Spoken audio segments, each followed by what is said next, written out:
Hello my dear student, कैसे हैं आप सभी। उम्मीद करता हूं कि बढ़िया होंगे और अपनी तैयारी अच्छे से कर रहे होंगे। तो आपका जो है मैथ का एग्ज़ाम जो कि 1 मार्च को है, तो उसकी तैयारी को और बढ़िया करने के लिए हम जो है इस आज लेकर के आए हैं पूरे मैथ के जो है, ठीक ना, एकदम कंप्लीट सॉल्यूशन कराएंगे, जिसमें हमें उम्मीद है कि लगभग 3-4 वीडियो आएगी, ठीक ना। वीडियो थोड़ी सी लंबी हो सकती है। इसमें देखिए पूरा जो है चैप्टर 1 से और 3 तक, ठीक ना, 1 से 3 तक कवर किए हैं और 10 जो है एकदम इम्पोर्टेंट क्वेश्चन छाँटे हुए हैं। तो इन 10 प्रश्नों को जो है हम सॉल्यूशन कराते हैं, तो आप जो है धैर्य बनाए रखिएगा। और पहला क्वेश्चन आपके स्क्रीन के ऊपर दिखाई दे रहा होगा, ठीक ना। देखिए क्या दिया है कि HCF 252 का HCF कितना दिया है, ठीक ना। HCF 252 और 594 18 दिया है। तो इसका जो है एलसीएम पूछ रहा है, ठीक ना। इसका एलसीएम पूछ रहा है कि कितना होगा। तो देखिए फार्मूला होता है कि एलसीएम, ठीक ना, यहाँ लिखेंगे कि चूंकि एलसीएम इंटू HCF बराबर first number into second number, ठीक ना। पहली संख्या गुणे दूसरी संख्या बराबर लौसक गुणे मौसक, ठीक है। तो 252 और 594 हो जाएगा। अब चूंकि दिया क्या है, HCF दिया है, यहाँ पर रख देंगे हम 18 और ये हो जाएगा एलसीएम बराबर 252 और 594। तो यहाँ से हम 18 से भाग कर देंगे 252 594, इनको गुणा करने की जरूरत नहीं है, ठीक ना, ऐसे ही छोड़े रहेंगे 18 से, ठीक ना। तो 5 4 9 9 कट रहा है, 9 से काट देते हैं, 9 दूनी 18 और 9 से इसको काटेंगे तो कवर में कटेगा 9 दूना के 18 और 9 अठे 72, ठीक, और 594, ये 2 यहाँ लिख दिए और नीचे 2, अब 2 से काट देंगे तो 14 बार में 14 594 एलसीएम। अब 14 से गुणा कर देते हैं तो 14 चौक को 56, ठीक ना, और 14 नामा 126, ठीक ना, 126, तो 6 5 11 और ये 3 हो गया, 1 हो गया, ठीक, और 14 पचे 70, ठीक। तो ये 8 83 83 16 जो है आ जाएगा इसका आंसर, ठीक है। अब जो है हम बढ़ते हैं दूसरे क्वेश्चन की ओर। देखिए बस आपको जो है क्या करना है, ये फार्मूला याद रखना है, ठीक ना। ये फार्मूला कि लौसक गुणे मौसक बराबर पहली संख्या गुणे दूसरी संख्या, ये होता है, ठीक। इस क्वेश्चन को अब हम मिटाते हैं, ठीक। और दूसरा क्वेश्चन, ठीक है ना, क्वेश्चन नंबर 2 यहाँ हम कर दे रहे हैं, छोटा ही है। क्वेश्चन नंबर 2 है कि संख्या 6 72 और 120 का अभाज्य गुणनखंड विधि द्वारा HCF और LCM अभाज्य गुणनखंड निकालना है। 6 का निकालेंगे तो आएगा 2 गुणे 3, ठीक। 72 का निकालेंगे तो 72 का क्या होता है, 12 छक 72, ठीक ना। तो 2 दूनी के 4, ठीक ना, दूना के 8 3, ठीक ना। 8 9 72 होता है ना, 2 दूनी 4 दूनी 8 3 24 24 3 72, फिर उसके बाद 120, ठीक। तो 120 तो हो जाएगा 2 दूना के 4 दूना के 8 तरीके 24 बचे 120 होता है। अब हम पहले निकाल लेते हैं LCM। LCM में सब ले लेना है, 2 का बार मैक्सिमम है 3 बार, तो 3 बार ले लेंगे, ठीक ना। 3 बार, सॉरी, 3 का बार है मैक्सिमम 2 बार और 5 1 बार। अब इन सबको जो है हम गुणा कर देते हैं, ठीक ना। तो 2 दूना के 4 दूना के 8 तरीके 24 24 बचे 120 और 120 में 3 से गुणा करेंगे तो 12 तेई 36 360, 360 एलसीएम आ गया। अब HCF निकालना है तो कॉमन देख लेना है, ठीक ना।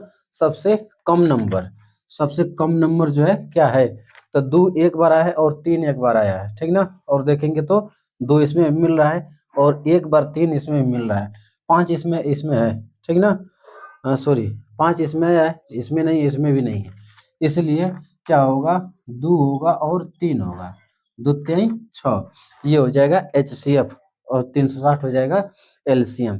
समझ में आया। अब इस क्वेश्चन इसको हम मिटाते हैं। और अगला क्वेश्चन क्या है? अगला क्वेश्चन है क्वेश्चन नंबर 3, ठीक ना। द्विघात समीकरण दिया हुआ है। द्विघात समीकरण क्या दिया हुआ है कि एफ एक्स बराबर x square plus 7x plus 10 के शून्य ज्ञात कीजिए तथा शून्यक और गुणांकों के बीच के सत्यता की जांच कीजिए। तो पहले इसका शून्यक निकालते हैं, ठीक ना। इसका शून्यक निकालने के लिए हम पहले इसका क्या करेंगे, गुणनखंड करेंगे, ठीक। तो कितना होगा, 5 दूनी 10, 5 दू 7 होगा ना। तो x square 5x plus 2x plus 10, x का मन करेंगे, यक्स प्लस 5 आएगा, 2 का मन करेंगे तो 2 प्लस यक्स प्लस 5। अब यक्स प्लस 5 एक कोष्टक में और यक्स प्लस 2 एक कोष्टक में, ठीक। शून्य के लिए अब हम क्या करेंगे, ठीक ना। शून्य के लिए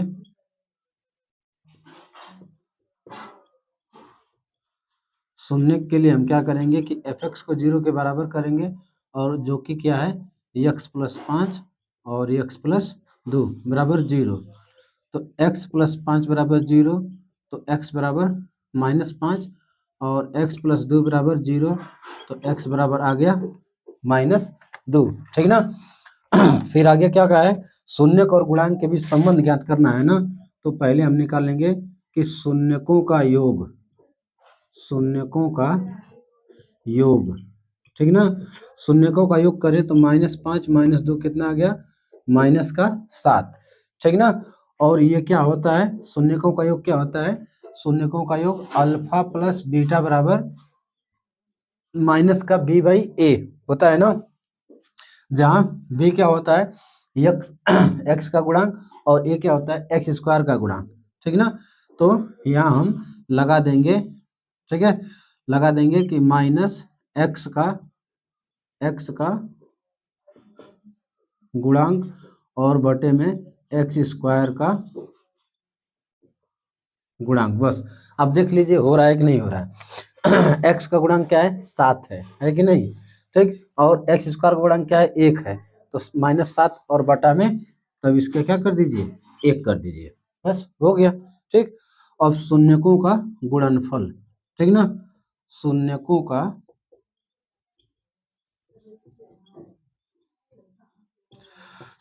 का गुणनफल -5 और 2 तो कितना हो जाएगा 10 हो जाएगा। और ये क्या होता है सी बटा में ए। सी क्या होता है अचर पद, ठीक ना। सी होता है अचर पद, ठीक। और ये क्या होता है एक्स स्क्वायर का गुणांक, एक्स स्क्वायर का गुणांक, ठीक ना। बस एक्स स्क्वायर का गुणांक क्या है 1 है, अचर पद क्या है 10 है, ठीक ना। तो 10 और बटा में 1 कर देंगे, बस ये हो गया, ठीक है। गुणनखंड करके शून्यक निकाले और शून्यक और गुणांक के बीच सत्यता की जांच कर दिए, ठीक ना। जोड़ रहे हैं तो इतना -7 आया और फार्मूले से भी कर रहे हैं तो -7 आएगा, ठीक ना। गुणा किए तो 10 आया और फार्मूले से भी किए तो 10 आया। यही होता है शून्यक और गुणांक के बीच सत्यता की जांच, ठीक है। इसको नोट करिए भली भांति बढ़िया से और हम बढ़ते हैं क्वेश्चन नंबर 4 की ओर, ठीक। देखिए बढ़िया से आपको नोट करना है तो वीडियो को पॉज करके और आप जो है उसको नोट कर सकते हैं, ओके। हम बढ़े क्वेश्चन नंबर 4। क्वेश्चन नंबर 4 दिया है कि एक द्विघात बहुपद ज्ञात कीजिए जिसके शून्यकों का योग तथा गुणनफल क्रमशः दी गई है, ठीक ना। शून्यकों का योग दिया है,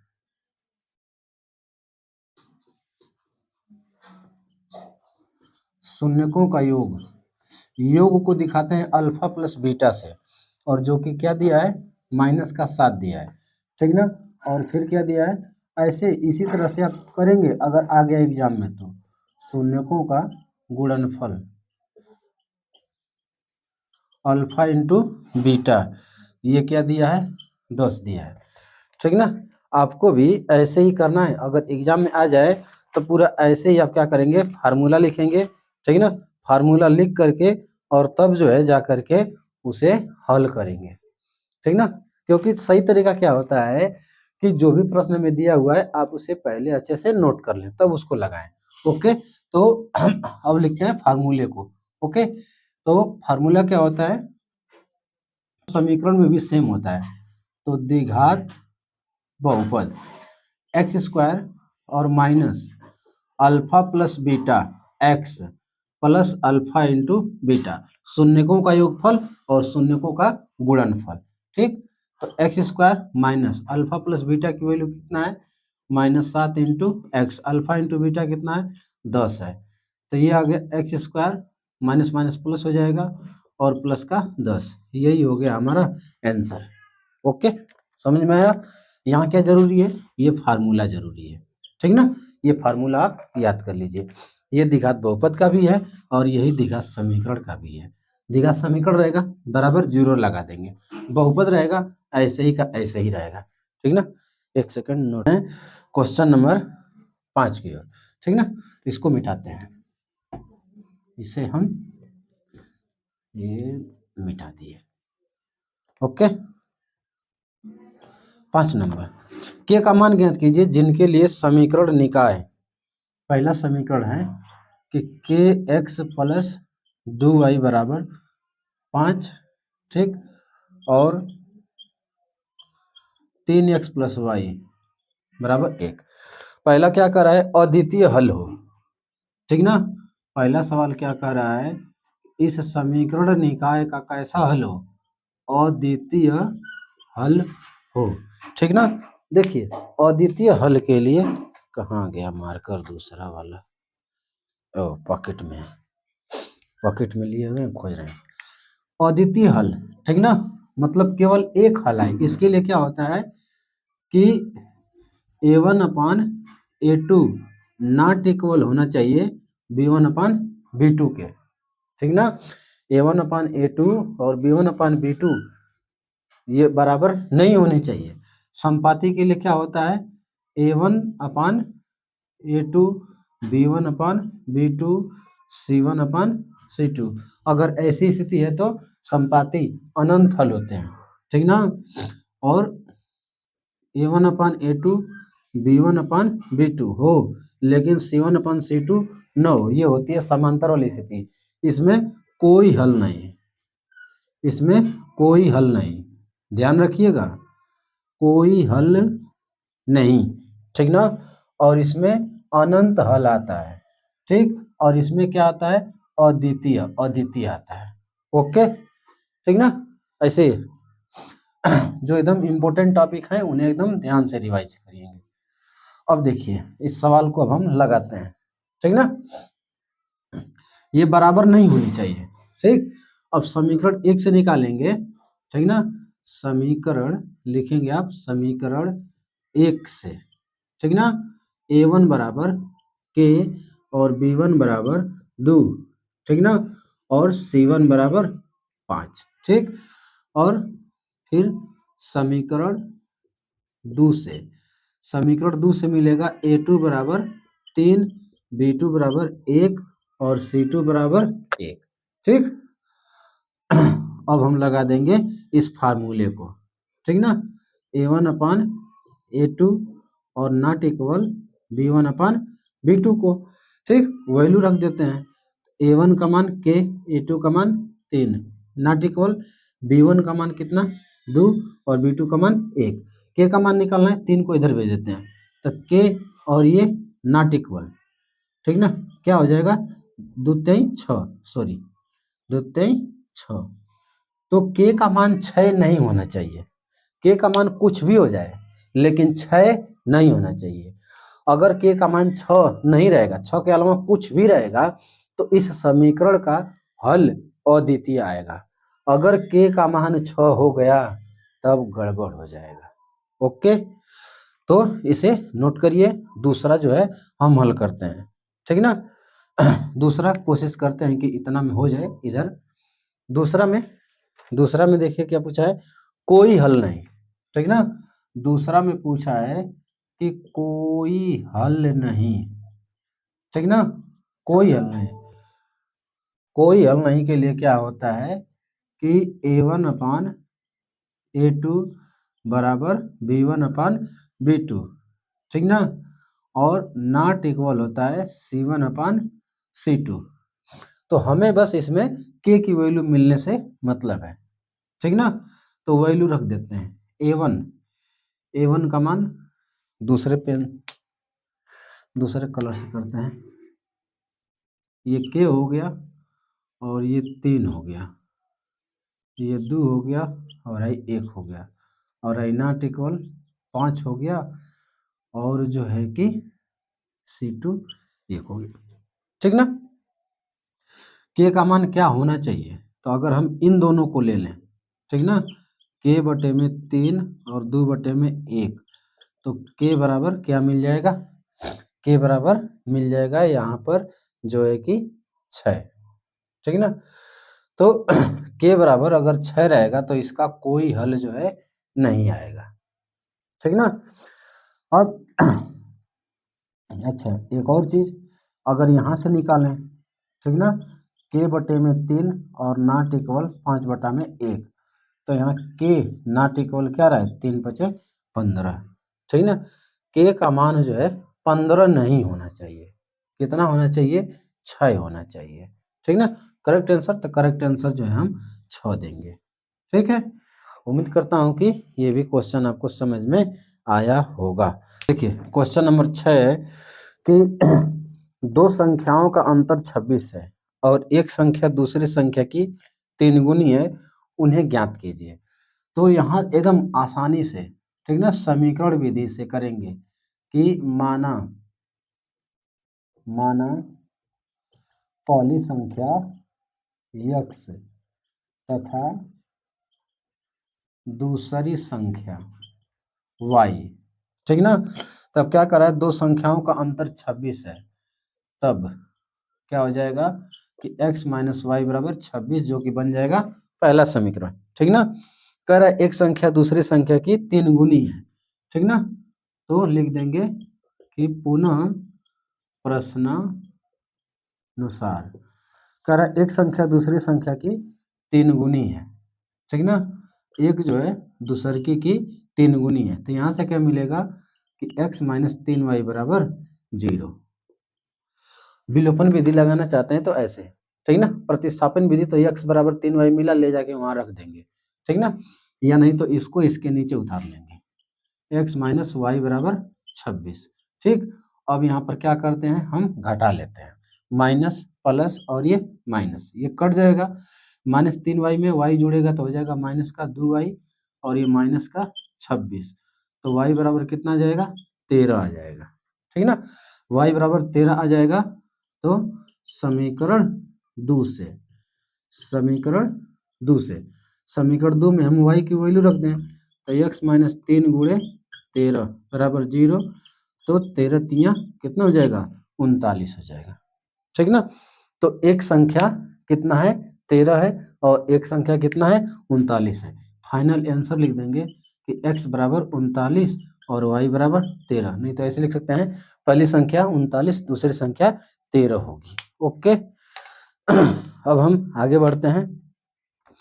ठीक ना। 7 नंबर क्वेश्चन। अच्छा 7 नंबर क्वेश्चन के लिए हमें इसको मिटाना पड़ेगा, क्योंकि 7 नंबर क्वेश्चन भी ऐसे ही जाएगा, थोड़ा सा लंबा में। नोट करिए, इसको मिटाते हैं।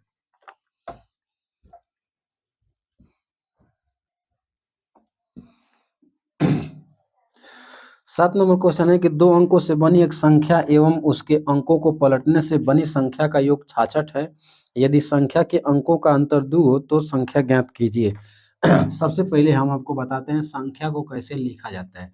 जैसे हम ये संख्या लिख दिए 52, ठीक ना, तो 52 में 5 कहाँ पर है, तो 5 कहेंगे कि दहाई पर है और 2 कहाँ पर है, तो 2 इकाई पर है। ठीक ना।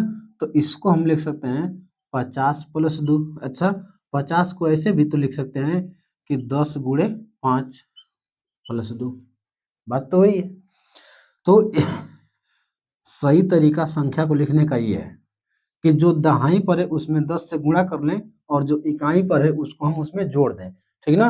तो 10 गुणे दहाई प्लस इकाई, इस तरह से संख्या लिखी जाती है। ठीक ना। तो हम इसमें लिखेंगे कि माना संख्या का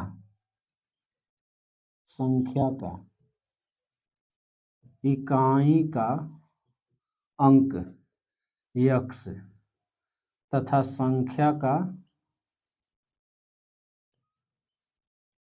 दहाई का अंक y, ठीक है। इकाई का अंक मान लिए हम, इकाई का अंक x, दहाई का अंक y, तो संख्या क्या बनेगी, संख्या बनेगी कि दहाई कौन है, y है, तो 10 गुणे दहाई और प्लस इकाई, ये बन जाएगी संख्या, ठीक ना। प्रश्न में क्या कहा है कि दो अंकों से बनी संख्या एवं उसके अंकों को उलटने से बनी संख्या का योग, तो अंकों को उलट देते हैं, ठीक ना। अंकों को उलटने पर, अंकों को उलटने पर नई संख्या क्या बनेगी, जो दहाई पर है वो इकाई पर जाएगा, जो इकाई पर है वो दहाई पर जाएगा, जाएगा कि नहीं। इकाई वाला दाईं पर, जैसे 52 लिखे थे ना, अंकों को उल्टेंगे तो 25 हो जाएगा, ठीक ना। इकाई वाला दाईं पर, दाईं वाला इकाई पर हो जाएगा। अब कह रहा है प्रश्नानुसार कि इनका योग कितना है, 66 है। 10y प्लस एक्स और 10x प्लस वाई बराबर 66, ठीक। 10y और y, 10x और x, 11x और 11y बराबर 66। 11 से हम भाग कर दें तो x प्लस वाई बराबर बन गया 6, ठीक ना। ये कलर खत्म हो गया। x प्लस वाई बराबर क्या आ गया, 6 आ गया। इसको हम बना लिए समीकरण नंबर 1। आगे क्या कर रहा है, यदि संख्या के अंकों का अंतर 2 है, ठीक ना, फिर लिख देंगे कि पुनः प्रश्नानुसार, ठीक ना। फिर प्रश्नानुसार क्या है कि अंक का अंतर, अंकों का अंतर कितना है, 2 है, ठीक ना। तो x माइनस वाई, अंक हम क्या माने, अंक माने x और y, तो अंकों का अंतर क्या हो गया, x माइनस वाई बराबर रख दिए 2। समीकरण 1 और 2, अब इन्हीं को हल कर लेते हैं, ठीक ना। तो लिख देंगे कि समीकरण 1 और 2 को जोड़ने पर, ठीक ना, तो समीकरण 1 प्लस 2 से x प्लस वाई बराबर 6 और x माइनस वाई बराबर 2, जोड़ेंगे y खत्म, x 2x 6 2 8, तो x बराबर कितना आ गया, 4 आ गया। x बराबर 4 आ गया, कहीं पर भी रख देंगे, ठीक ना। समीकरण 1 से 1 में ही रख देते हैं, x का मान 4, तो 4 प्लस वाई बराबर 6, तो y बराबर 6 माइनस 4, तो y बराबर 2। पूछ रहा है कि संख्या बताइए, तो संख्या क्या है, 10y प्लस x, तो 10 गुणे 2 और प्लस 4, 20 और 4, संख्या क्या हो गई, तो संख्या हो गई 20 और 4 24, ठीक ना। इस तरह से जो है कि दूसरा 7वां सवाल भी हमारा लग गया है। देख रहे हैं ना, 1 2 3 ऐसे करते हुए कहाँ तक हम लोग चले आए, 7 क्वेश्चन जो है आसानी से हल कर लिए। आपको भी एकदम प्रैक्टिस अच्छे से करनी है, ठीक ना। और वीडियो को ज़्यादा से ज़्यादा लोगों का जो है शेयर करिए, ठीक है।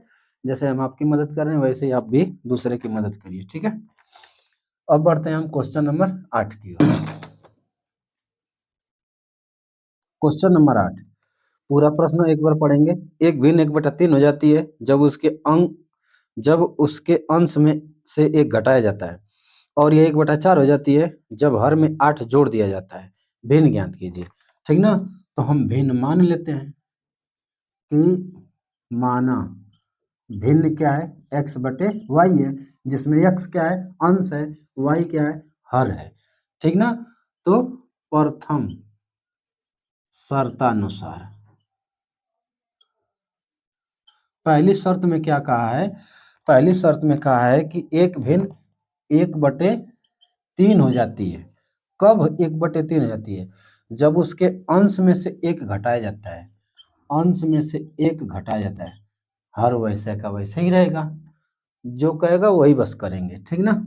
तिर्यक गुणा कर देते हैं, तो 3x माइनस 3 बराबर y, तो 3x माइनस वाई बराबर 3, समीकरण 1, ठीक।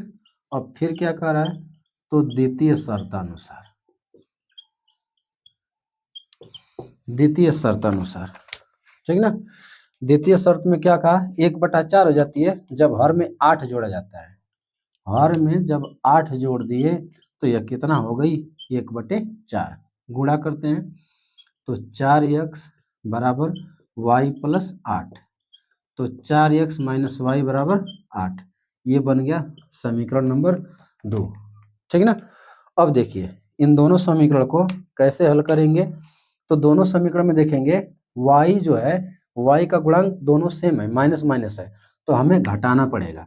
आप किसी को भी घटा सकते हैं ठीक ना। तो घटा देते हैं समीकरण 1 में से समीकरण 2 को घटाने पर ठीक ना। तो 1 में से 2 को घटाना है तो 3x माइनस वाई बराबर 3 और 4x माइनस वाई बराबर 8 घटाना है ना माइनस माइनस है तो प्लस और यहाँ पर माइनस 3x में से 4x जाएगा माइनस एक्स आई माइनस वाई प्लस वाई खत्म और 3 में से 8 जाएगा माइनस का 5 ठीक ना। तो x बराबर कितना आ जाएगा 5 आ जाएगा ठीक। अब ये 5 हम कहीं पर भी रख सकते हैं ठीक। समीकरण 1 से समीकरण 1 में रख देते हैं यक्स का मान तो 3 गुणे 5 माइनस वाई बराबर 3 तो ये हो गया 3 बचे 15 ठीक। और 3 इधर आ जाए वाई को इधर कर दें प्लस 15 में से 3 जाए 12 वाई बराबर 12 ठीक। यक्स वाई का मान मिल गया तो हम भिन्न निकाल सकते हैं। भिन्न क्या थी एक्स बटे में वाई यक्स का मान 5 वाई का मान 12 भिन्न हो गई 5/12 ये है आंसर। उम्मीद करता हूं कि ये भी क्वेश्चन आपको समझ में आया होगा। नोट करिए थोड़ा सा हम इंक भर लें अभी 2 क्वेश्चन बाकी। देखिए क्वेश्चन नंबर 9 सुनिए। 2 वर्गों के क्षेत्रफलों का योग 117 मीटर स्क्वायर है। यदि उनके परिमापों का अंतर 12 मीटर हो तो दोनों वर्गों की भुजाएं ज्ञात कीजिए ठीक ना। दोनों वर्गों की भुजाएं तो हम मान लेते हैं कि माना पहले वर्ग की भुजा यक्स ठीक ना तथा दूसरे वर्ग की भुजा वाई ओके। तो क्या होगा वर्ग का क्षेत्रफल होता है भुजा का स्क्वायर तो पहले वाले की भुजा x है तो इसका क्षेत्रफल होगा x स्क्वायर दूसरे की भुजा y है तो इसका क्षेत्रफल होगा y स्क्वायर। तो क्या कह रहा है कि 2 वर्गों के क्षेत्रफल का योग तो ये क्षेत्रफल है और इसका योग कितना है 117 है बन गया बढ़िया से समीकरण 1। यदि उनके परिमापों का अंतर 12 है तो निकालेंगे कि पहले वर्ग का परिमाप वर्ग का परिमाप होता है क्या 4 गुणे भुजा तो 4x ठीक ना। इसी तरह से निकाल लेंगे कि दूसरे वर्ग का परिमाप हो जाएगा 4y ठीक ना। तो परिमाप का अंतर तो 4x माइनस 4y बराबर है 12 4 से भाग जा रही है भाग कर देंगे आसानी से आ जाएगा कितना 4 3 12 ठीक ना। ये बन गया समीकरण नंबर 2। अब हम 1 2 की मदद से इनको हल करेंगे ठीक ना। हल कैसे करेंगे बिल्कुल आसान है। यहाँ से x की वैल्यू निकाल लीजिए 3 प्लस वाई इसको बनाइए समीकरण नंबर 3 ओके। अब इस x की वैल्यू को ले जाके समीकरण 1 में रखिए तो लिख देंगे समीकरण 1 से x की वैल्यू रखते हैं तो 3 प्लस वाई का whole square plus y square बराबर 117। अब इसको होल स्क्वायर कर देते हैं तो 3 का 9 वाई का स्क्वायर और 3 दुना के 6 वाई प्लस वाई स्क्वायर बराबर 117 वाई स्क्वायर हो जाएगा 2y स्क्वायर 6y प्लस 9 और माइनस 117 बराबर 0 तो 2y स्क्वायर 6y और माइनस 117 में से 9 हम घटाएंगे तो कितना होगा 108 होगा 8 9 17 होता है ना। अब देखिए 2 से भाग जा रही है तो 2 से भाग हम कर देंगे ताकि छोटा हो जाए तो y स्क्वायर 3y और 2 बचे 10 2 चौको 8 ठीक ना। कितना आ गया 54 आ गया अब हम इस 54 का खंड करके क्या लाएंगे, 3 लाएंगे, ठीक ना। तो कितना होगा,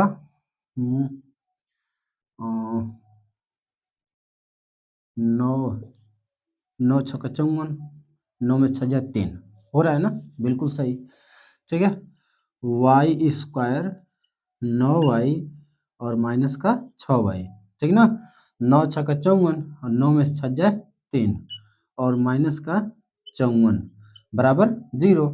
इसमें से y कॉमन करेंगे तो y प्लस 9, इसमें से 6 कॉमन करेंगे, माइनस कॉमन किए तो इसलिए ये प्लस हो जाएगा 9, ठीक ना। y प्लस 9 और y माइनस 6 बराबर 0। इसको 0 के बराबर करेंगे तो y प्लस 9 बराबर 0, तो y बराबर मिलेगा माइनस का 9, जो कि नहीं लिया जाएगा, अमान्य।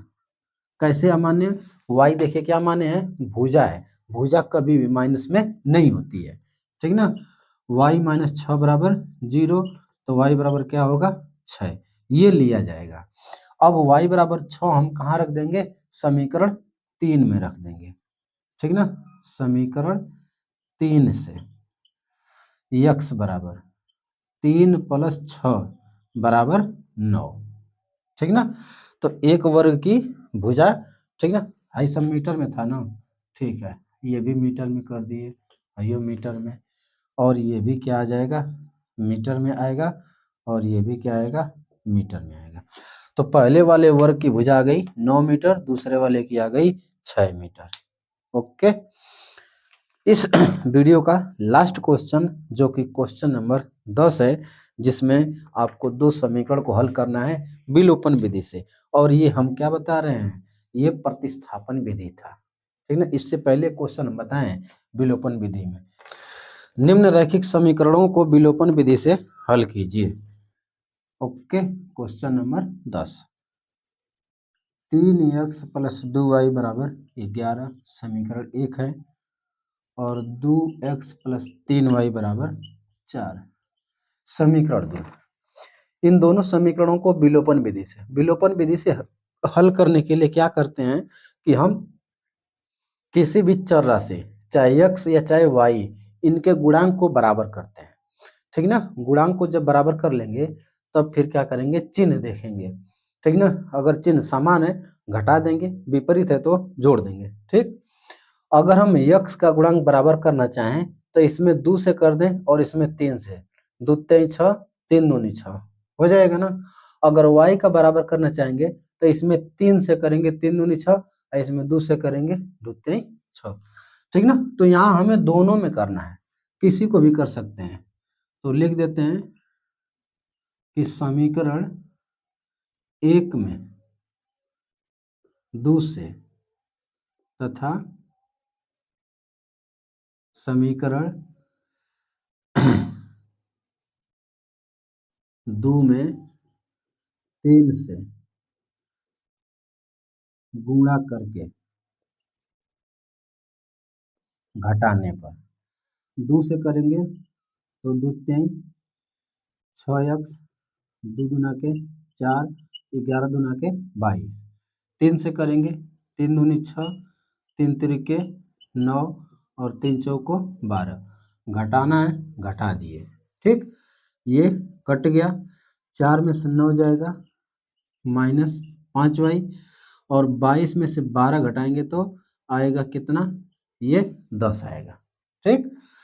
तो y बराबर कितना आ जाएगा, माइनस का 2, बिल्कुल आसानी से आ गया। अब y की वैल्यू हम 1 या 2 कहीं भी रख सकते हैं, तो लिखेंगे y बराबर माइनस 2, कहाँ पर, समीकरण 1 या चाहे 2 कहीं पर भी, ठीक ना।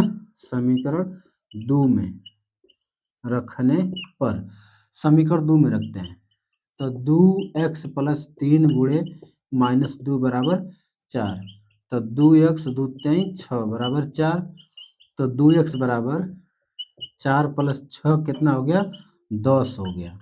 तो यहाँ से x बराबर हो जाएगा 10 बटे में 2, तो 2 से भाग कर देंगे तो आ जाएगा 5, ठीक ना। तो आ गया हमारा फाइनल आंसर, x बराबर कितना आ गया 5, और y बराबर माइनस का 2। ये हमारा आंसर। उम्मीद करता हूँ कि ये 10 क्वेश्चन आपको अच्छे समझ में आए होंगे। तो आप इस वीडियो को शेयर कर दीजिए और लाइक भी कर दीजिए। कोई डाउट है तो आप कमेंट कर सकते हैं, ठीक ना? कमेंट कर सकते हैं और आप जो है हमारे इस व्हाट्सएप नंबर पर कांटेक्ट भी कर सकते हैं 97 95 94 42 75।